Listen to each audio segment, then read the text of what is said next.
Hi everybody, Rusty Blackwood here, and I welcome you to my loft on this December 22nd, 2023 day. Merry Christmas everybody. I'm here to do my Christmas video, and I hope that for the next few minutes you stay with me as I talk about some happenings and talk about this wonderful, glorious time of the year, and to be able to tell you all how much I appreciate every one of you out there, everyone that has stood by me, and everyone who has continued to support my work and stays interested in my work and continues to uphold me in all ways. I thank you so much from my heart to each one of you. Thank you so much. And you know, Christmas is what now? Saturday, Sunday, 3 days away. And the day after tomorrow is Christmas Eve, and then Christmas Day.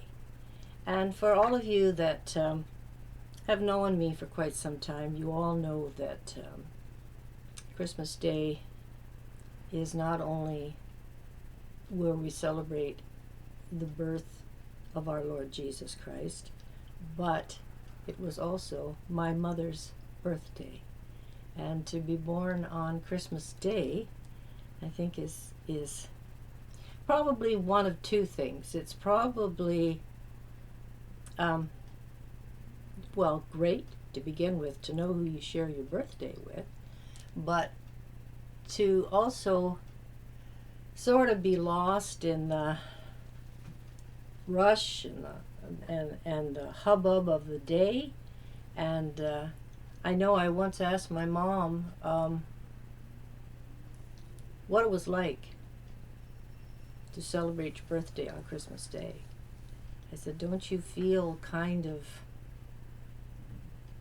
insignificant at times or overlooked because of what all is going on that day? And she told me, she said, I don't think, she said, that I ever really thought about it, but she said, now that you ask me, when I think about it, she said, I didn't know any different. And she said it was my birthday as well as Christmas Day. And she said there was always a birthday gift for her. And it wasn't under the tree. It had nothing to do whatsoever with Christmas Day. It was wrapped in, Mom said, summery paper, flowery paper, no holly, no mistletoe, no evergreen, no nothing to do with it. And she said very different type of paper altogether than anything you would see at Christmas. And she said that and it would be put somewhere where had nothing to do, way away from the Christmas tree. And she said, and that was where my birthday present was. And she said my Christmas present would be under the tree along with her brothers and sisters. And she said, and we celebrated in the morning. We had the tree, and we had our Christmas breakfast. And she said her mother went on about getting things ready for Christmas dinner. And then she said later in the day, she says, oh, maybe early afternoon or something, she said everybody would gather in the dining room or wherever Mom's birthday present was. And she said, and we would they'd have my birthday, and they'd give me my present. And she said, and we'd have birthday cake, and had nothing to do with Christmas whatsoever. But she said, really, when I think about it, she said, I think that she said probably maybe the best part when I think about being born on Christmas Day is that she said I was born in very good company. And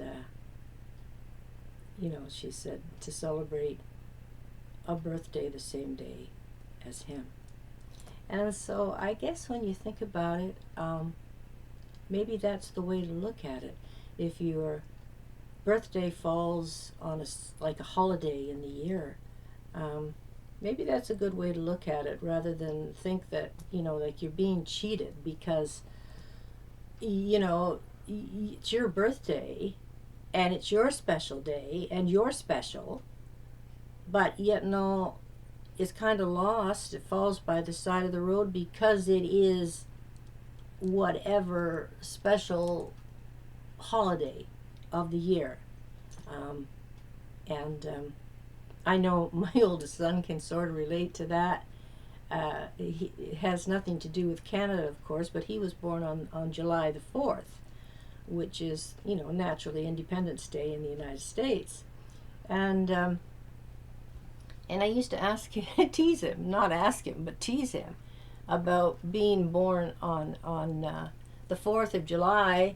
As the kids would always say, Firecracker Day in the United States, and that they're celebrating. But I would tell Jamie, when he was very, very little, he was he was very easy to fool. And when I look back at it now, I obviously maybe shouldn't have done that, but it was certainly not meant in any ill way at all. I was just teasing him and having some fun with him, and I would say, when he talked about our American neighbors setting off fireworks today because it's their 4th of July and everything, and I used to tell him, yeah, the Americans declared a holiday the day you were born. And of course he believed me, and it wasn't until he got older that he realized Mom was just having fun with me, and she's teasing me, telling me that, because of it certainly was not true. And so, and then my youngest son Jason was born on St. Patrick's Day. So there again, he born on a special day in the year. And I suppose if you let it take away from your special day, I suppose you could irk you, knowing that, this is my birthday, but yet and all it is St. Patrick's Day or the 4th of July or, Christmas Day or whatever. And my mother's second youngest brother was born on New Year's Day. So our family has a thing about having birthdays on special days of the year, and or having birthdays on somebody else's in the family, somebody else's birthday. Now, my eldest son Jamie, his wife Corinne, her birthday is July 27th, and that is my brother's eldest daughter's birthday. And my youngest daughter-in-law Tricia, her birthday is February the 4th, and that's my brother's birthday. So, and my oldest great nephew, Michael, was born on St. Patrick's Day, which is my youngest son Jason's birthday. So there you go. I don't think I'm missing anybody else. Not to say I'll think of somebody else as soon as I'm finished the video. But right at the moment here, those are the ones that come to mind.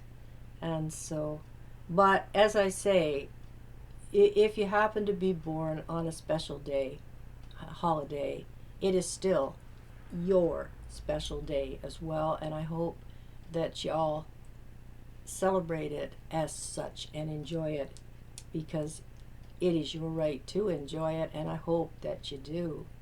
And so I'm just going to have a drink of coffee here. I just made myself a fresh coffee in my rusty cup. And so cheers, everybody, to each one of you. I hope you have a very merry, peaceful, healthy Christmas, and you enjoy it the entire 24 hours that it is here. So cheers.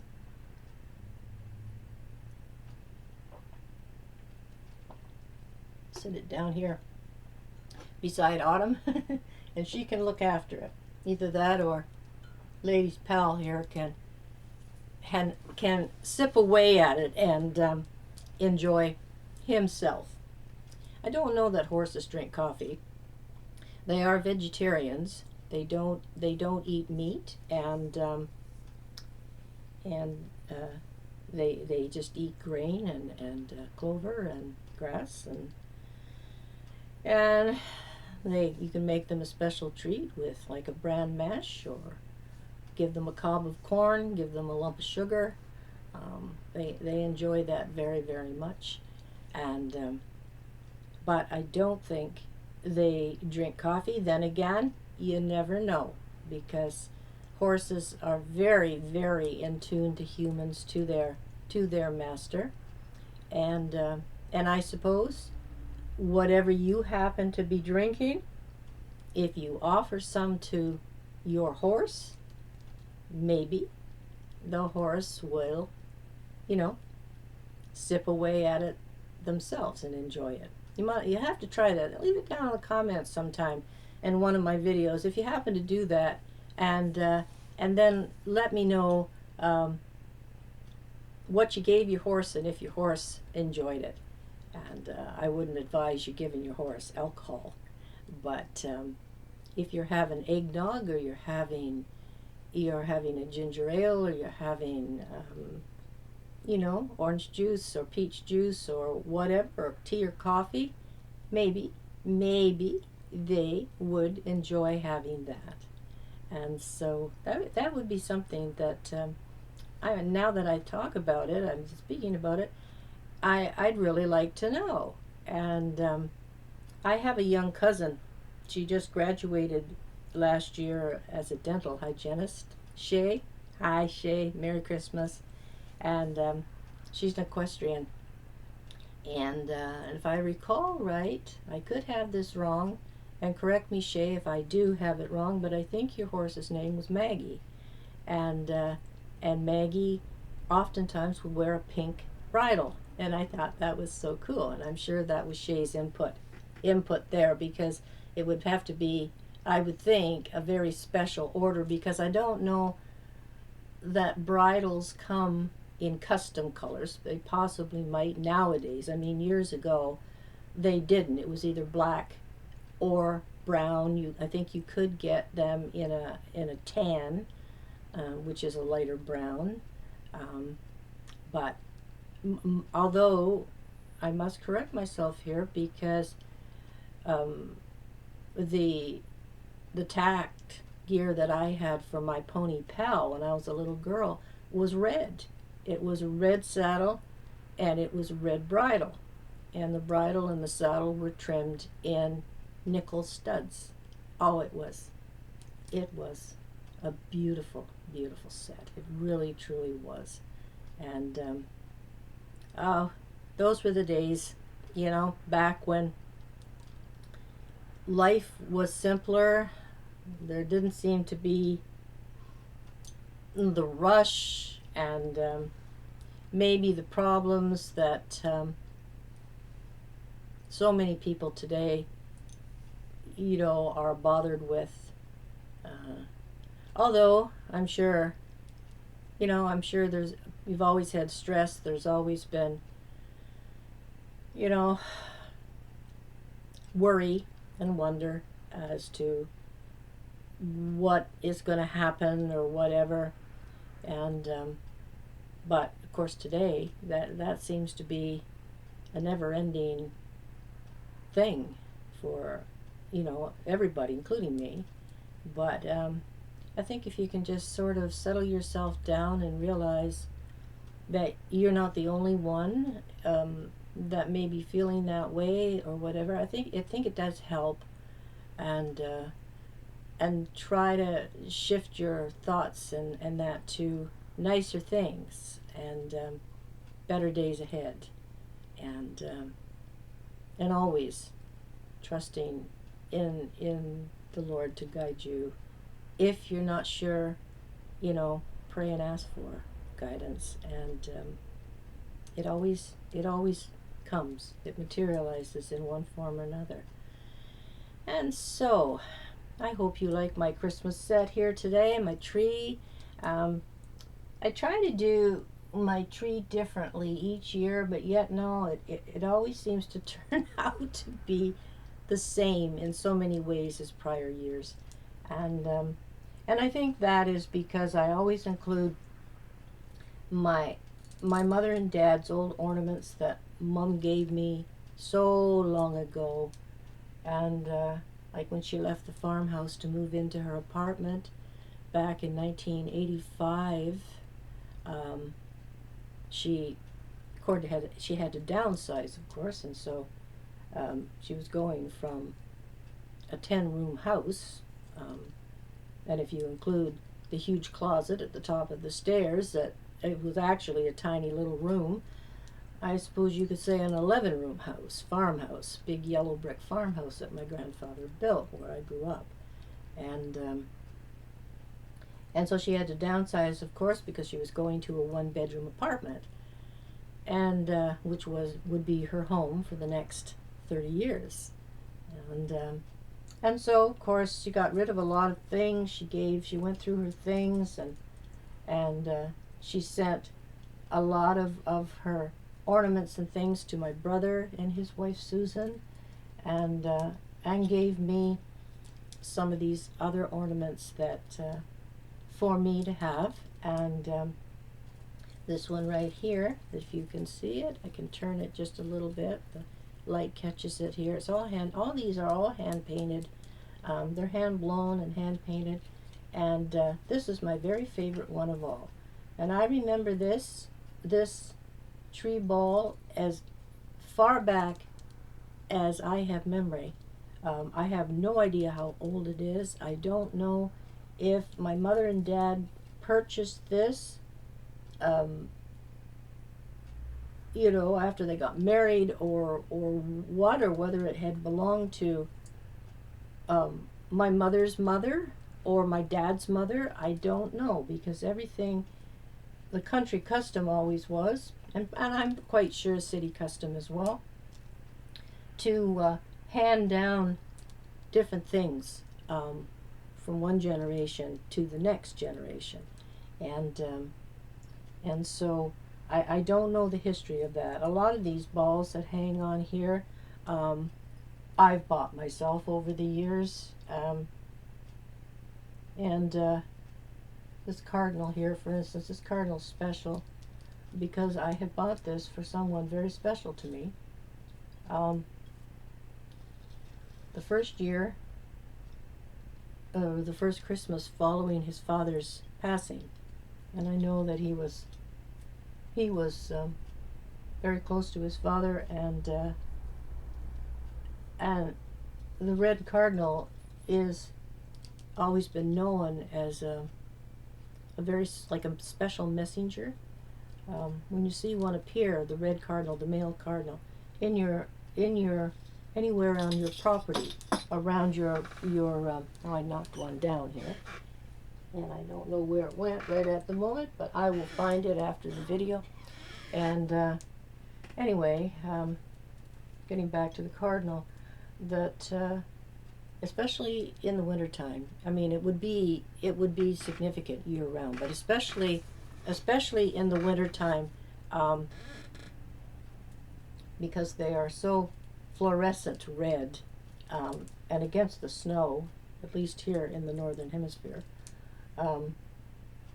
they are just so brilliant, and they're beautiful, and they are known as messenger angels, and they're someone from that has passed, that's coming to check on you and coming to make sure you're all right. And so it says, when a cardinal appears in your yard, it's a visitor from heaven. And I was never able to get this to him. And And I may see about it this year. I don't know, but I've kind of adopted it as my own, because when I look at it, as I say, I know the meaning behind the red cardinal appearing, and and it brings the reason I had bought it to mind, and my friend to mind, and it warms me when I think about that and him, and because it would have been for the very first Christmas after losing his dad, and of course that significance now has passed, because I think it's been 3 years now, and so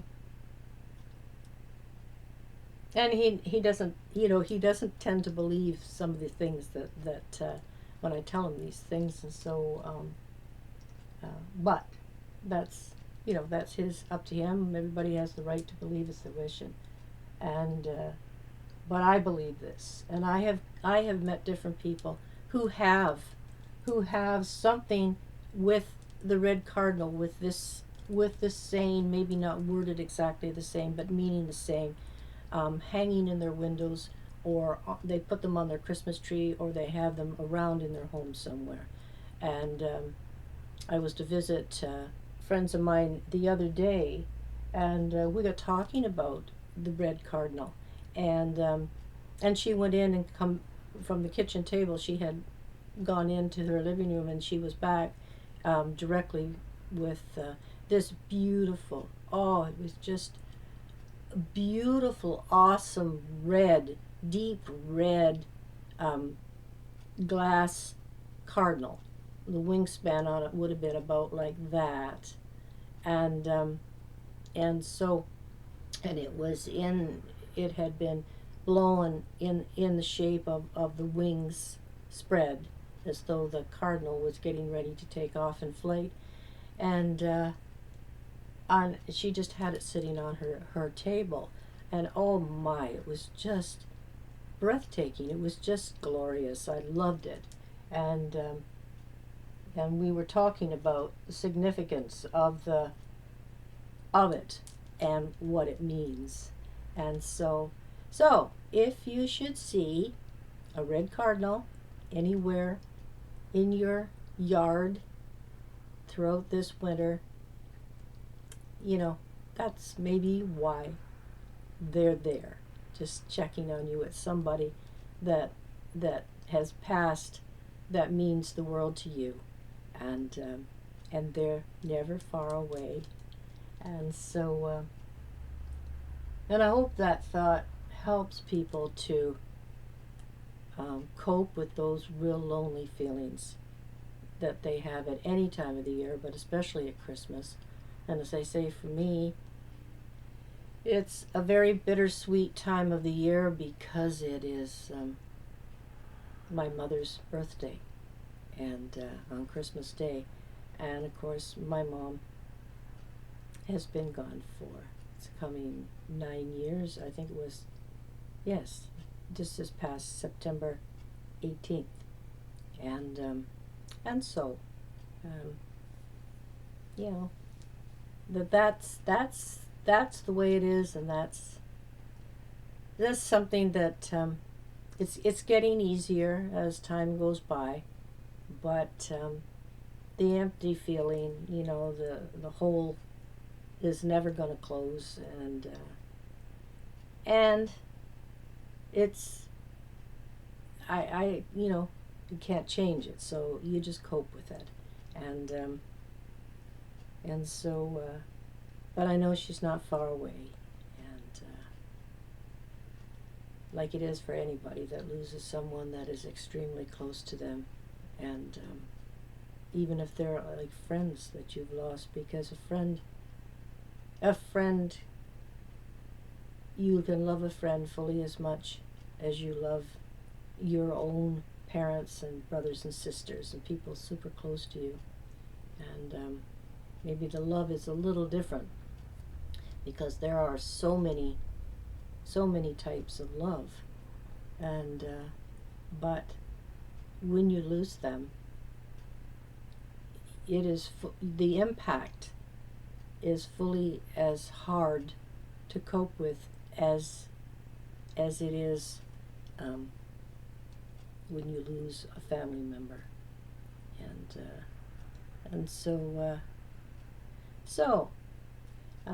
this year I'm going to be, as always, going to my eldest son's for Christmas dinner. And this year will be my entire family, both of my sons and their families together, along with my daughter-in-law Corinne's mother and father, and we'll all be together this Christmas. And so I am really looking forward to this, and looking forward to watching all my three great grandsons and all my grandchildren and their mates, and Carson and her husband, and Beth and her boyfriend, and my grandson Rick with his lovely girlfriend, and Sarah is, of course. I mean, Sarah's coming 14 in February, so she doesn't have a mate with her yet, but it's just going to be so nice, and I look forward to it very, very much. And so I hope whoever you're spending your Christmas with, you have a great Christmas. And if you happen to be on your own, stop and reflect and think about memories from the past that are very sweet and very dear to you, and let them sustain you throughout Christmas Day. And put on some Christmas music, put on a Christmas movie, one after the other or whatever. Fix yourself some really nice things to eat, your favorite things, your staple foods that really give you comfort, and enjoy the season, enjoy the birth of Jesus, and know that he is the reason for the season. And so I'll be back next week at some point, maybe a week today, with my New Year's video, and it may even turn out that it may not be until after New Year's, and then I will do a video as soon after New Year's as I can. But usually I always try to do these videos prior to the day itself. And so God's blessings to each one of you, I wish, and I hope that you stay well and stay grounded and stay positive and continue to move one foot in front of the next as you go through your life. Take care, everybody, and I'll see you soon. Merry Christmas, everybody. Peace out.